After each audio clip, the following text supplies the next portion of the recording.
probably shouldn't say this, but I'll say it anyway. What the hell? Nobody here should go to Vegas with the thought of betting on us to win the championship. Yo, what's good with y'all, man? It's Yooooooo, and we back at y'all with another video, man. That intro took me like a good 5 minutes, bro. Like I said in my last video, I've been a little sick the past week, alright? Still, just cut me a break with how much space is in between this video and the last video. But we here now, so it don't matter, you feel me? As you can tell in today's title, the topic of the video is going to be about the biggest doubts we got for every Western Conference team. A few days ago, we did the Eastern Conference. This time, it's the same concept, you feel me? All the teams you're seeing in the beginning half of this video right now through the highlights are teams I won't be mentioning. Teams like Portland. Now, Portland's a mixy one because I can see them making the playoffs, but I'm pretty sure like 99.9% of NBA fans, even if you're a Trailblazers fan, know they won't make it deep in the playoffs. And they'd probably be lucky if they make it past the play-in or the first round. But that's a story for another day. That being said, though, if you guys enjoy the video, leave a like down below. Subscribe to the channel if you're new, man. If you're new, stop acting brand new. Subscribe to the channel, you feel me? We get litty in this section, and we love to talk about some hoops, man. And if you ain't brand new, welcome back, my guy. I got another banger for you, you feel me? Now, obviously, the rebuilding teams you're seeing in the beginning, you know, OKC with the loss of Chat, kind of kills their chances of them really even making a play-in. You know, teams like Houston and even some of the teams that are already rebuilding in the West this year should be pretty entertaining to watch. But if you guys see a team that I forgot to put in the final list, you can leave it down below, or what team you think will be a surprise team or a dark horse team coming out of the West that not many people see making the playoffs, but could fuck around and make the play-in or the playoffs and really give a team a run for their money. Leave it in the comments below. I'll be very intrigued to see that. All of that being said, we're about to talk about a team that has spent a lot of the past decade rebuilding, the Minnesota Timberwolves. Now, obviously, recently they've, you know, hopped out of that rebuilding bag, and now they're in the competition bag, man. They can seriously be some potential threats in the Western Conference moving forward, especially with the rise of Ant-Man and Towns just being as great as he is, and the addition of Rudy Gobert, of course. But that is the biggest question about them, you know, is that fit with Rudy Gobert and Towns going to be competent in the playoffs? And, you know, defensively, we all expect Gobert to make them an at least above average defense. As great of a defender as Rudy Gobert is, we do know what his Achilles heel in the playoffs is. And if an opposing team goes small ball on them or just chooses to run a 5-out offense or just take complete advantage of Gobert's weaknesses on the defensive end, the team can really run into similar concerns that Utah had when they had Rudy Gobert, and that is really just placing way too much defensive responsibility on Gobert.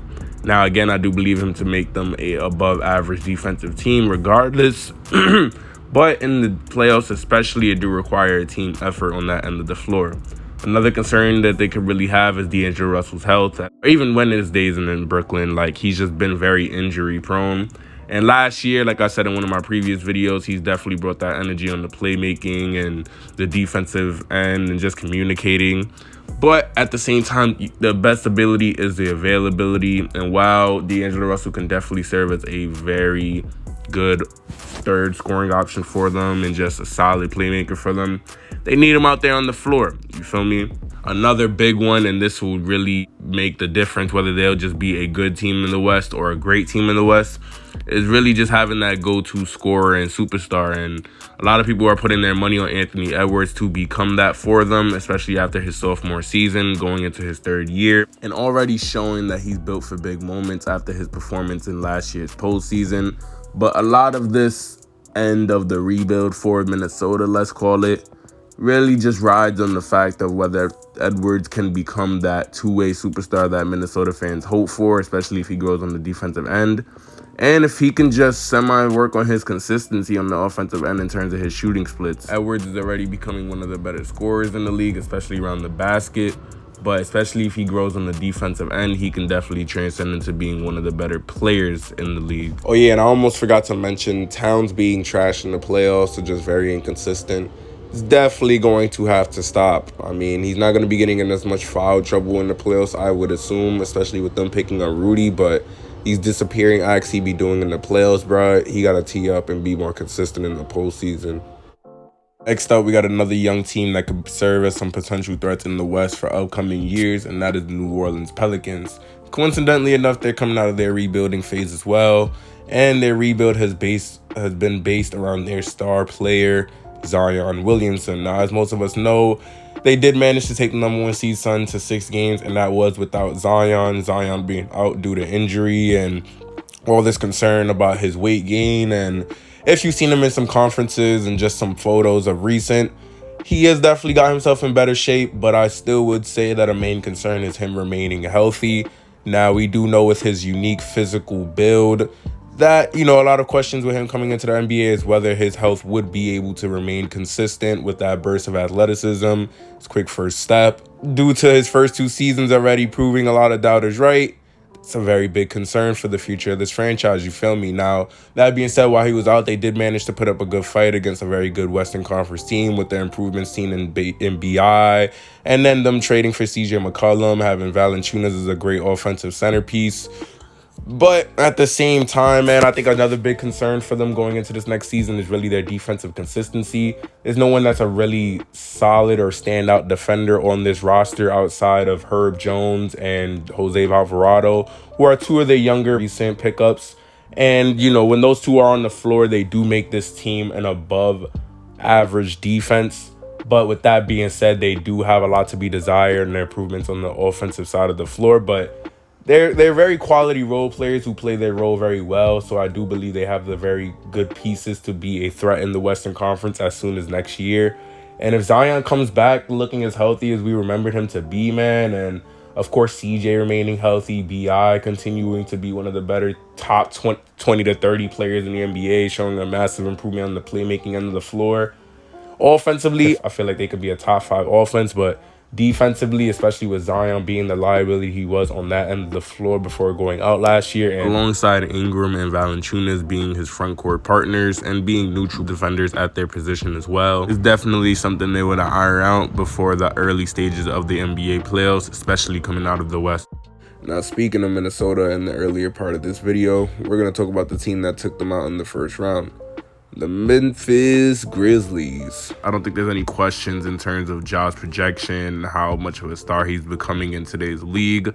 But I will say a major concern with this team and this franchise going forward, especially this upcoming season, really is banking on Ja Morant's health, for one, because for such an athletic point guard that relies on his athleticism to be dominant in this game, the injuries he had this previous postseason can rise some concern out of Memphis fans, alongside Jaren Jackson Jr. being their best defensive player and him being another one injury-prone in this early in his career.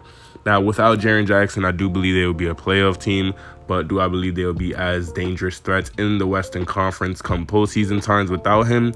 Nah, just for the simple fact that, yeah, he is a streaky offensive player with an ability to space out the floor for them, isn't the greatest rebounder, but is one of the greater defenders in this league and one of the greatest shot blockers in the NBA today right now. Being a candidate for Defensive Player of the Year and being an all-defensive player as well, they really need a player like that on this team for them to establish their defensive presence, because, Ja Morant, as great as he is as their star player, he is a liability on that defensive end of the floor. Although Memphis has plenty of wings that can defend and one of the deeper rosters in the NBA, replacing Jaren Jackson in the starting lineup for the first month or 2 in the regular season won't be that big of an issue for them. But if he continues to consistently get these injuries, especially as he gets closer to the playoffs, that's where it becomes a problem, and that's where I can see Memphis dealing with some struggles in the postseason. With the Dallas Mavericks, even though I also have them being a playoff team coming out of the West as well, I do know that since they lost Brunson, they did lose another shot creator. And while they do have Spencer Dinwiddie, who should be able to provide the same level of impact on the offensive end of the floor, they still could use another second go-to consistent scorer. Dinwiddie, as good as he is, he has dealt with a handful of injuries. His quick first step isn't as fast anymore. And while, yes, the man is a streaky scorer, he can have a night free where he has 30. The same next night, he could finish having like 10 points. So I do believe that they can use a more consistent second go-to scorer. And yeah, you could realistically say Christian Wood can come in there and probably average 20 and 10 in his first season there. Though I'm a fan of Christian Wood, man. He definitely can come in this bitch and average 20 and 10. So, I mean, I do feel like Luka could just use another ball handler on this team, whether it's off the bench or just another guard that can just create offense for them or initiate it. But this Mavericks team is pretty well constructed, and while they might not have a second go-to star, they definitely have a well-rounded, balanced attack on offense in terms of their roster. Man, this team is so well constructed, and they made some valuable pickups in this offseason. Kind of hard to have many concerns about a team like this, especially having a back-to-back MVP on your roster. I honestly find it hard for this team to really be anything less than like a top 3 seed coming out of the West, especially with MPJ and Murray coming back, and that probably being their biggest concern. I mean, we hope they can bounce back to being the same players they was on route to becoming before their injuries. MPJ, I would say the hope is that his back injury, honestly, man, that might be like a career thing, bro. I mean, that's been a consistent issue with him even before he got drafted, which is why he got drafted as low as he did. And on top of that, I mean, with Murray, he's missed almost 2 seasons of basketball. We hope that he can continue on route, living up to the potential that he had set for him prior to his injury. I mean, we know the buckets that he can put up in the postseason. So if Jokic can have himself another 20 to 25 point scorer in that postseason and not having to rely on Aaron Gordon, because that isn't really why they picked him up. I mean, although he is a very quality role player, he's there really for his defensive presence and for him to be a consistent lob threat. Occasionally, he could put the ball on the floor and space the floor out for you, but he doesn't really give you the most consistent offense. So with Murray and MPJ and how efficiently they scored the rock as well, we hope for them to make a full recovery. And in case they do deal with any health issues with Murray or MPJ, they did pick up KCP over the previous offseason, alongside 2 young players that have hella offensive potential and they should continue to keep an eye on, with Bones Highland and Zeke Nnaji, both showing that they can definitely develop into some quality role players in this roster, and even more if given the green light. It's really a matter of them being healthy, and I believe they can make an even deeper run in the postseason when the playoffs come around. Oh, where do I even start with this team? I mean, we know the disappointing previous season they just had last year. I think the biggest concern the Lakers really have going on to this new year is really AD's health, bro. Like, dude's not even 30 yet, and his health is worse than both his teammates who are 3 to 5 years older than him. So yeah, that's just a big thing right there. We know AD is a phenomenal talent, but you need him to be out there on the floor for them to really have the biggest amount of success that they could attain.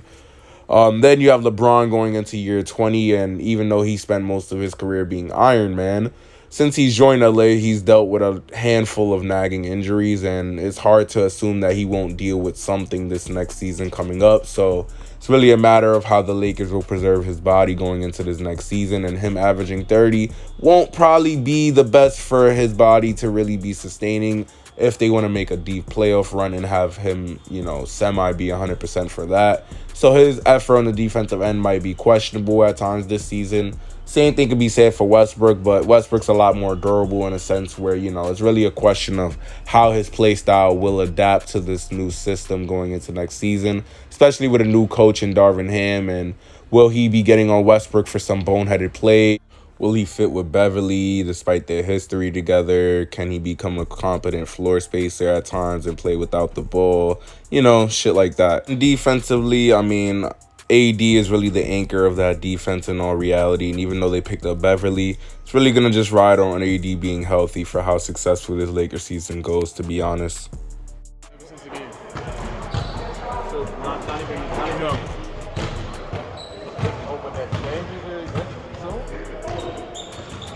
I'm here.